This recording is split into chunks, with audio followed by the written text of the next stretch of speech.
কিনা?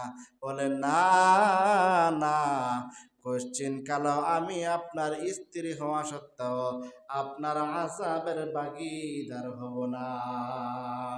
এই জন্যই তো আল্লাহ রাব্বুল আলামিন পবিত্র কোরআন কারীমের মধ্যে বলেন, ইয়াউমা ইয়াফিরুল মারউ মিন আখিহি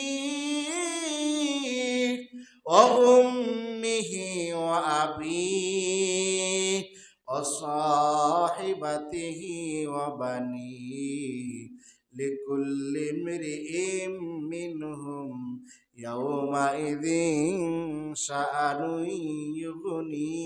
জোরে জোরে বলেন আল্লাহু আকবার। আল্লাহ রাব্বুল আলামিন সূরা আবাসের মধ্যে বলেন, ইয়াউমা ইয়াফিরুল মারউ মিন আখিহি, এমন একটা সময় আসবে